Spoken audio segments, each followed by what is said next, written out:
Hello les filles! J'espère que vous allez bien. Aujourd'hui, on va parler administratif puisque je vais vous donner les meilleures astuces, les meilleurs conseils, selon moi, pour faire garder son enfant ben voilà, le plus possible en toute sécurité, hein. C'est toujours mieux. Et voilà, de façon à vraiment trouver ce que vous correspond le mieux pour faire garder votre enfant. C'est parti. Donc, tout d'abord, il faut savoir qu'il existe le système de garde le plus souvent employé, c'est quand même la garde par assistante maternelle. Vous avez aussi quelque chose qui ressemble un peu, c'est le relais d'assistante maternelle, c'est-à-dire des MAM, des structures vraiment dédiées à une association de 3 voire 4 assistantes maternelles qui vont garder toutes ensemble, c'est-à-dire toutes les 3 ou toutes les 4, 3-4 enfants dans une structure vraiment de votre commune ou d'une commune. Voilà, donc complètement extérieure à leur domicile. Tandis que l'assistante maternelle va garder ses enfants à son domicile parce qu'elle a été agréée pour les garder. Voilà. Donc, il faut savoir qu'une assistante maternelle a le droit de garder 3-4 enfants suivant ses agréments. Donc, le maximum, c'est 4. Donc, dans une MAM où vous trouvez par exemple une association de 4 assistantes maternelles, elle va pouvoir en garder maximum 16. Voilà, je ne sais pas si je me fais comprendre.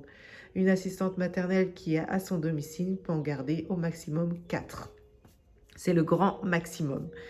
Et pour moi, c'est une question importante à leur poser quand vous allez vous engager avec elles, parce que du coup, ça aussi montre quelle disposition elle va avoir pour votre enfant. C'est-à-dire que si elle a 4 enfants, elle va avoir moins de disponibilité que si elle en avait 3. Bon, après, c'est une question d'organisation. Chaque assistante maternelle a son organisation, peut être très bien organisée et peut s'occuper très bien de 4 enfants à la fois. Voilà, reste à prouver. Donc, vous allez établir ensemble, que ce soit avec une MAM ou une assistante maternelle, un contrat de travail.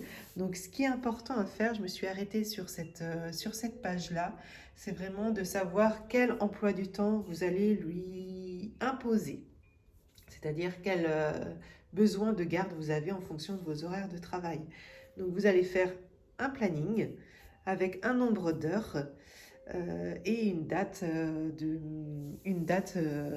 officielle de début de garde, sachant que vous pouvez aussi lui demander, ce qui se fait tout le temps, une période d'adaptation, c'est-à-dire vous allez mettre votre enfant progressivement en garde chez cette professionnelle. Voilà. Donc une fois que vous avez établi votre planning, forcément, elle va vous parler de tarifs horaires. Donc, moi, dans ce contrat type, le tarif horaire était de 4,42 euros par heure. Donc, il y a 46 heures par semaine. Donc, on fait fois 46, fois le nombre de semaines, divisé par 12. Et ça donne un tarif horaire brut. Voilà. Donc 4,42, le tarif horaire brut. Le nombre d'heures, 42. Le nombre de semaines dans une année, 52, divisé par 12. Et ça donne, par exemple, moi ça donnait 800 euros brut. Voilà. Donc ça donne un ordre d'idée sur le tarif que vous allez devoir lui verser à la fin du mois. Sachant que c'est le tarif horaire brut, donc on enlève 22% de charge, et ce qui me faisait lui donner 630 euros à la fin. Sachant que en plus de ça, vous avez le droit à des aides. L'aide de la CAF qui est un complément de mode de garde. Donc vous déduisez, moi j'avais à déduire 300 euros et donc on payait la différence par la suite. Enfin voilà ce qui sortait en fait de notre compte. Voilà. Donc tout ça, c'est un calcul à faire pour voir si vous, de votre côté, ça vous arrange, comment Voilà, comment vous vous sentez financièrement pour assurer la garde de votre enfant. Sachant que tout cela est retranscrit par l'assistante maternelle sur un bulletin de salaire qu'elle va vous établir en fin de mois et que vous allez rentrer tout simplement sur le site Page Emploi, sur votre compte, pour pouvoir voilà, lui effectuer un bulletin de salaire officiel. Voilà pour ce qui est du mode de garde du coup par assistante maternelle.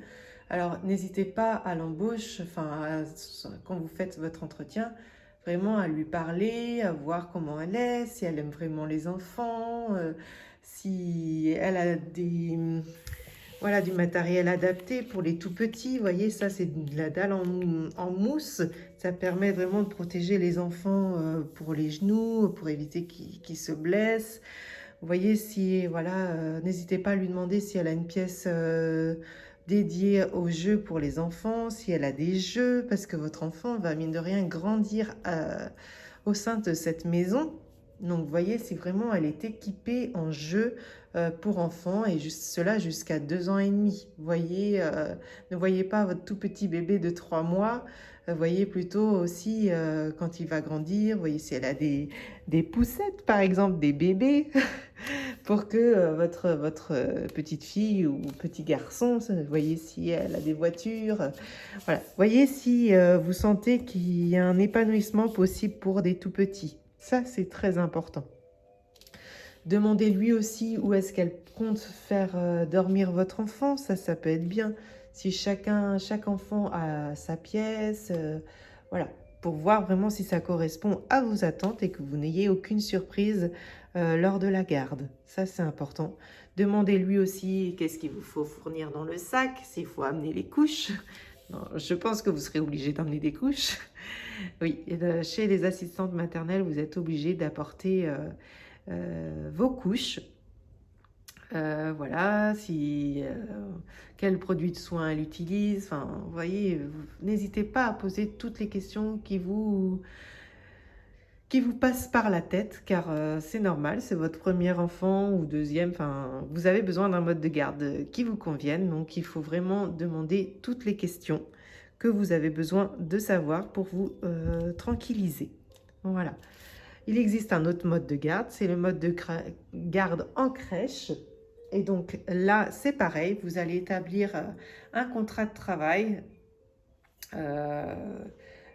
où vous allez du coup devoir dire quel emploi du temps vous convient pour garder votre enfant avec un nombre d'heures. Et là, le taux horaire sera nettement différent en fait, parce que si c'est une crèche municipale, la CAF est déjà induit dans le tarif horaire. Donc, au lieu d'avoir des chiffres un peu plus hauts, il s'avère que vous aurez un tarif déjà réduit grâce aux aides qui sont déjà fournies à la structure. Voilà.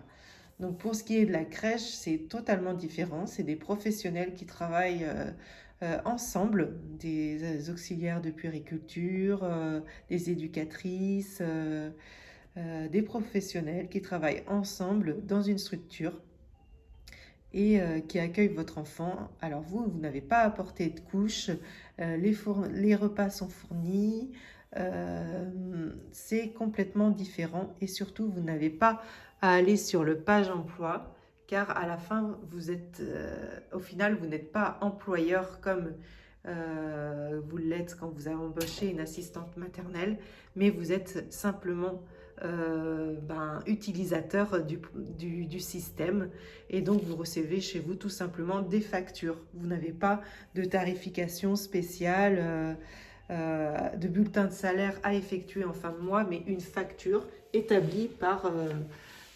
la directrice ou le directeur de votre crèche. Voilà. En général, c'est vrai que c'est des structures super bien faites, pensées en fait pour accueillir des jeunes enfants. Donc en général, il n'y a rien à redire sur la structure. contrairement aux assistantes maternelles où on peut être tiqué sur quelque chose parce que, mais bien sûr, c'est le domicile de la personne. Voilà. Vous n'avez pas de frais d'entretien à ajouter, comme chez l'assistante maternelle. Vous n'avez pas de frais de repas, puisque tout est compris dans la facture. Tout est compris, en fait, directement dans le prix de votre facture de fin de mois. Voilà. Hein, il faut être conscient de ça. J'en ai peut-être pas assez parlé tout à l'heure sur la tarification que je vous ai donnée. Sachez qu'il y a aussi les indemnités d'entretien. Donc c'est tout ce que votre enfant va... Enfin, c'est un tarif rajouté chaque jour au temps passé en fait dans la maison de la professionnelle. Donc ça, c'est important à savoir. Hein. Et également les frais de repas, si c'est la professionnelle qui prépare les repas, c'est à rajouter en plus dans la facture finale à payer. Voilà. J'espère que ça a été clair. C'est vrai que c'est pas évident, mais je pense que c'était important pour moi de vous faire tout simplement une vidéo explicative avec tous les détails. J'espère que ça vous a aidé et puis surtout, n'hésitez pas à poser vos questions s'il y a des interrogations. Voilà, je vous fais plein de gros bisous, à bientôt. Au revoir.